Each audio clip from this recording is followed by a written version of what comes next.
नमस्कार। जय तंत्र मंत्र केंद्र में मैं आप सबका हार्दिक स्वागत एवं अभिनंदन करता हूं। मेरे प्रिय भाई बहनों, यूट्यूब पर पहली बार आज मैं ललिता देवी के एक रूप जिनकी मैं साधना लाया हूं, जो 1008 में से एक रूप है। इससे आपका अपार मान सम्मान सभी जगह पर बढ़ जाएगा ये साधना करने से। इसलिए आपको हमारा वीडियो अंत तक देखना पड़ेगा। यदि आपने हमारा चैनल अभी तक सब्सक्राइब नहीं किया है तो लाल वाली बटन दबाओ और घंटी बजा दो। कोई शुल्क एवं चार्ज नहीं कटेगा। आप हमारे वीडियो को फेसबुक पर, व्हाट्सएप पर, ट्विटर अकाउंट के माध्यम से और इंस्टाग्राम पर अधिक से अधिक शेयर करें। लाइक और कमेंट करना भी आपका धर्म है। दुनिया में जिसका कोई नहीं, मैं उसका हूँ। यदि आपको अपनों ने धोखा दिया है अथवा आपको परायों ने धोखा दिया है तो आप एक बार मुझे अवश्य आजमाएं। हमारा मोबाइल नंबर है 9305 63 71 73। हमसे बात करने का टाइम भारतीय टाइम के अनुसार दिन में दोपहर 12 बजे से 2 बजे के बीच का है। यदि आप सच्चा पवित्र निस्वार्थ दिव्य प्रेम देना चाहते हैं अथवा सच्चा पवित्र निस्वार्थ दिव्य प्रेम पाना चाहते हैं तो आपका स्थान मेरे लिए मेरे प्राणों से भी करोड़ों गुना ऊपर है। मैं राष्ट्रीय अध्यक्ष कृष्णा दल एवं महामंडलेश्वर आप सबसे निवेदन करता हूं, यदि आप मानवतावादी हैं अथवा आप सनातनी हैं तो मुझसे जरूर जुड़ें। यदि आप में योग्यता हुई तो मैं आपको पदाधिकारी भी बनाऊंगा अपने संगठन कृष्णा दल में। ये कृष्णा दल हमारा आपका सबका एक परिवार है।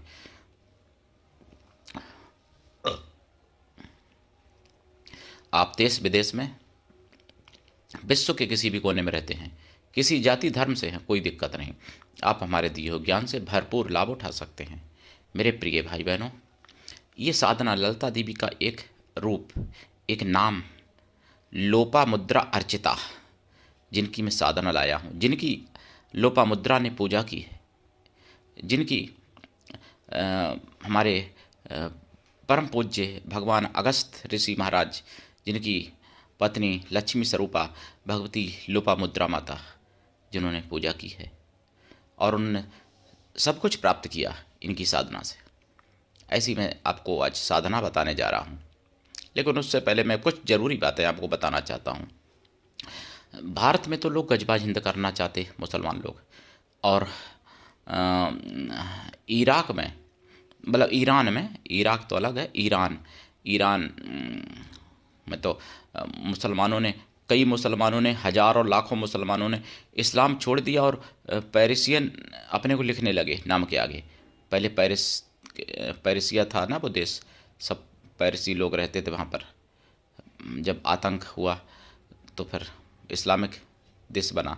इस्लामिक 58 देश बने, जिसमें 13 देश ऐसे हैं जो तलवार के डर से बने, और बाकी देश जो हैं वो केवल अपनी जनसंख्या बढ़ा के बने हैं। जनसंख्या जब उनकी ज़्यादा बढ़ गई और फिर अब वही नंबर भारत का भी है। कहीं 10 साल, कहीं 5 साल, कहीं 20 साल, मतलब थोड़े छोटे छोटे ना जाने हजारों मिनी पाकिस्तान और मिनी गाजा पट्टी बने हुए हैं अपने भारत में। तो वो उसी का परिणाम है। और जनसंख्या बढ़ा ही रहे वो, और तुम 2 पे ही अटके हो या 1 पे भी अटके हो। कुछ लोग 1 भी नहीं करना चाहते, मूर्ख लोग। तो समझ लो कि तुम्हारा नंबर बहुत जल्दी आने वाला है। तो इससे आपको बचना चाहिए। आप राजनीति में बैठ जाते हो। आपने सुना होगा बहुत लोगों को दलितों की राजनीति करते हुए, भीम आर्मी, ये आर्मी, वो आर्मी, ना जाने कितनी आर्मी। भोपाल में एक दलित युवक को बहुत बुरी तरीके से पीटा गया, मतलब यानी ये मान लो कि मरणासन्न अवस्था तक पहुंचा दिया। बस मृत्यु नहीं हुई बेचारे की। और उसका दोष क्या था, अपराध क्या था उसका? युवक दलित था, हिंदू था, उसका यही अपराध था बस। क्यों? उसने राम भगवान का स्टेटस लगा लिया था अपने मोबाइल में। अब वो भी इसलिए ऐसा था कि बांग्लादेश में जो हिंदुओं के प्रति अत्याचार हो रहा है, व्यापारी वहाँ दुकान पर बैठे हुए होते हैं, मार दिए जाते हैं, रास्ता चलते रोक के मार दिए जाते हैं, दुकान में घुस के व्यापारियों को मार रही है जिहादी भीड़ वहाँ बांग्लादेश में हिंदुओं को।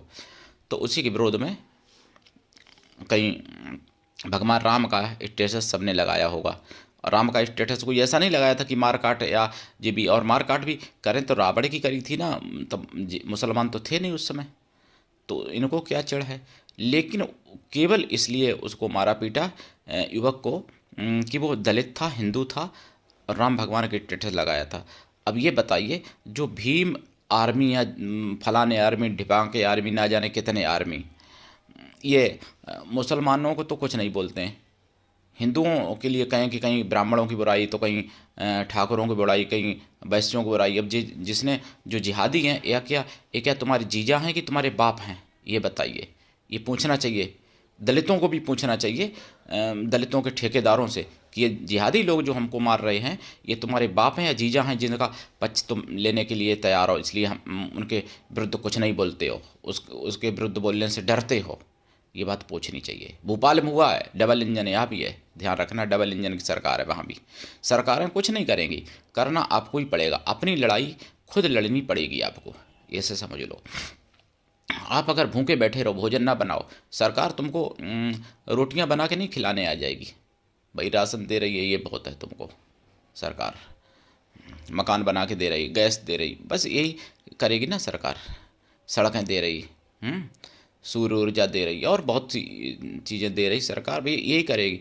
लेकिन जो कहो कि लड़ाई तुम्हारे हिस्से की लड़ने आ जाए सरकार, वो कभी नहीं आएगी। पुलिस वाले आएंगे तब तक तो वो मार के चले जाएंगे, और ये हो रहा है कई जगह। बांग्लादेश में भी तो पुलिस है, लेकिन वहाँ हिंदू मारे जा रहे हैं। बंगाल में भी तो पुलिस है, वहाँ हिंदू मारे जा रहे हैं। ऐसे मैंने बहुत जगह सुने जहाँ लफ्ज़ियात होती है और मुसलमानों पे कोई कार्रवाई जल्दी नहीं होती जब तक उन पर पुलिस वालों पर दबाव न बनाया जाए। अब वो भी जहाँ डबल इंजन की सरकार, वहाँ दबाव बना भी लेते हैं, नहीं तो कहीं कहीं दबाव भी नहीं बना पाते। तमिलनाडु में मैंने सुना है, सुदर्शन चैनल पर बिंदास बोल में 10 जनवरी 2026 में क्या सुना है कि तमिलनाडु में कोई तो कह रहा है कि 250 से ज़्यादा मंदिर तोड़ दिए गए जब से ये राक्षस की सरकार आई है तमिलनाडु में, जो राक्षस मुख्यमंत्री बना हुआ है। और कोई कह रहा है कि 260 मंदिर तोड़े गए। अब ऐसे नहीं कि कई रोड बने मंदिर, मतलब ऐसे मंदिर जो हजार हजार साल पुराने, 500 बरस पुराने मंदिर हिंदुओं के, जिनको मुगलों ने नहीं तोड़ पाया या जिनको अंग्रेज़ों ने नहीं तोड़ पाया, क्योंकि भाई 1000 साल पुराने हैं तो मुगल अंग्रेज सब निकल ही गए ना 1000 साल में। तो उन मंदिरों को ये राक्षसी सरकार तोड़ रही है तमिलनाडु की, ये आप समझो। इसका कारण ये आप कहोगे कि हिंदू एकजुट नहीं है, तो इससे कहने से काम नहीं चलेगा। जब तुम्हारे घर पर भीड़ आ जाएगी जिहादियों की, तुम्हारी माँ बहन बेटी पत्नी का बलात्कार करने लगेगी, तभी तुम समझोगे, तभी समझोगे, तब फिर क्या कर लोगे? कुछ करने लायक नहीं रहोगे। इसलिए अभी अगर समय है, अभी जागना चाहो तो जाग जाओ, और हिंदुओं का साथ जो पीड़ित हिंदू हैं, जो शोषित हिंदू हैं, उनका साथ दो, उनके साथ खड़े हो जाओ। और जो हिंदुओं का दमन करता है, ऐसी दमनकारी सरकार हो, चाहे कोई दमनकारी पार्टी हो या फिर जिहादी हो, कोई हो दमनकारी, जिहादी तो खैर ख़त्म ही करना चाहते हिंदुओं को, तो उनका प्रतिकार करो। जो हिंदुओं को दमन करे उसको समाप्त कर दो, तभी बच सकते हो, नहीं तो नहीं। तमिलनाडु में तो जो राक्षस की सरकार है, वो कई यूट्यूबर लोगों को भी एनएसए लगा के बंद कर देती है अगर वो हिंदू के पक्ष में कुछ बोलते हैं। तो बहुत कुछ वहाँ हो रहा है। आप सो रहे हो, आपको लगता है कि मैं सुरक्षित हूँ। ज़्यादा दिन सुरक्षित नहीं हो। अगर जो हिंदू समझता है अपने को कि मैं सुरक्षित हूँ, तो ये समझ लो कि ज़्यादा दिन सुरक्षित नहीं हो आप। कहीं 2 साल हो, कहीं 1 साल हो सुरक्षित, कहीं 5 साल हो, कहीं 10 साल हो। 10 साल से ज़्यादा नहीं हो सुरक्षित कहीं भारत में, और विश्व में तो सुरक्षित हो ही नहीं। पाकिस्तान में क्या हो रहा है, अफगानिस्तान में तो हिंदू समाप्त ही कर दिए गए, बांग्लादेश में क्या हो रहा है देख ही रहे हो। और विदेशों में भी, अमेरिका में कहीं कहीं सब जगह जिहादी भरे पड़े हैं। जिहादियों का केवल और केवल एक मकसद है, उनका लक्ष्य है कि जो गैर मुसलमान हैं उनको समाप्त करना। तो गैर मुसलमान देखो, सबसे पहले तो हिंदू का नंबर उन्होंने रखा अपने टारगेट पर। हिंदू को अगर जब समाप्त कर देंगे, तब फिर वो ईसाइयों को भी समाप्त करेंगे। लेकिन ईसाई तो मूर्ख हैं, उनको समझ में नहीं आता, तभी तो हिंदुओं को कन्वर्जन करके ईसाई बनाते हैं। मुसलमानों पर उनकी दाल नहीं गलती है, तो वो तो मूर्ख हैं ईसाई लोग, आपको बता दें। लेकिन ये सत्य है जो मैं कह रहा हूँ, और प्रमाण है।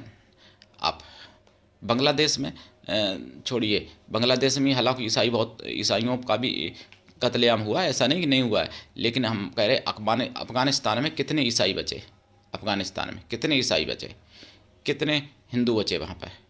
अगर ईसाइयों को मेरी बात झूठ लगती हो, ख़राब लगती हो, तो अफगानिस्तान में रह के देख लो, ईसाइयों के बाप में नहीं ताकत है कि वहाँ पर सुरक्षा हो पाए तुम्हारी अफ़गानिस्तान में। ये प्रमाण है मेरे पास, रह के देख लो तालिबान में ईसाई लोगों, समझ में आ जाएगा कि हम गलत बोलते हैं। तो फिर उसके बाद में जो कहोगे मुँह में सजा ले लूँगा। लेकिन आप तालिबान में रह के देख लो 1 साल अपने परिवार के साथ, माँ बहन बेटी के साथ, अफ़गानिस्तान में देख लो, समझ में आ जाएगा। लेकिन नहीं रह पाओगे, बाप में नहीं ताकत वहाँ रह पाओ तमिलनाडु, वो वहाँ तालिबान में और अफ़गानिस्तान में। अब मैं आपको लोपामुद्रा अर्चिता की साधना बताऊं, लेकिन इससे पहले मैं बताऊं ऐसे कई, अब देखिए मंदिर जब तोड़े जाते हैं हिंदू रोते बिलखते हैं बेचारे, तब तो माताएं बहनें बेटियां छोटी छोटी उनकी प्रतिमा तक तोड़ दी जाती हैं भगवान की देवी देवताओं की, तो रोते बिलखते हैं। तो कह दिया जाता है कि ये सरकार का आदेश है, मतलब अदालत का आदेश है। अब वही अदालत जब उस वहाँ मंदिर पे, मुरुगन स्वामी के मंदिर पे पहाड़ी पे दीप जलाने का आदेश देती है हाई कोर्ट, तो फिर उस जज के खिलाफ अभियोग चलाने की कोशिश की जाती है। तो ये क्या दोगलापन है राक्षसों का। अगर हिंदू हित में कोई अदालत बात कर दे तो उनके लिए अभियोग लाओ, और अगर कोई मतलब मंदिर तोड़ने का आदेश दे दे तो तुरंत तोड़ दो जाके, क्योंकि सरकार ने कहा है, मतलब अदालत ने कहा है। राक्षसों की ऐसी सरकार है वहाँ पर तमिलनाडु में, तो इनका प्रतिकार करना पड़ेगा। और जो उसी के बेटे ने तो बोला था कि हम मतलब सनातनों को मिटाएंगे, मलेरिया डेंगू है उसको ही मिटाना पड़ेगा, मिटा दो उसी को, हिंदुओं जाग के उसी को मिटा दो, सरकार को मिटा दो तमिलनाडु की, तभी संभव है बच पाना। नहीं तो फिर मैं क्या बताऊं। अब जितने बंगाल में केरला में हिंदू मारे गए उससे कई गुना ज़्यादा तमिलनाडु में हिंदू मारे गए, काटे गए। अभी तक बहुत कत्लेआम हुआ हिंदुओं का। लेकिन जागो, लोपामुद्रा अर्चिता की साधना करने से पहले आपको लाइफ टाइम शुद्ध शाकाहारी रहना पड़ेगा। और ये साधना रात्रिकालीन है। साधना काल में ब्रह्मचर्य व्रत, 1 टाइम भोजन, भूमि शयन परम आवश्यक है। ये साधना आपको बहुत ही पूरे विश्व में सम्माननीय बना देती है अगर आपने साधना कर ली तो। देसी गाय के घी का दीपक जलाएं, साधना काल में खोया की मिठाई का और पंचमेवा का प्रसाद रखें। प्रसाद साधना के बाद खुद खाएं। जो साधना में 1 लोटा जल रखेंगे वो आप पीपल के वृक्ष पर चढ़ा दिया करें या बेल वृक्ष पर चढ़ा दिया करें। इस साधना से मान सम्मान ही नहीं, धन धान्य भी प्राप्त होता है, सुख सौभाग्य समृद्धि सभी सुख प्राप्त होते हैं। ऐसी साधना ये है।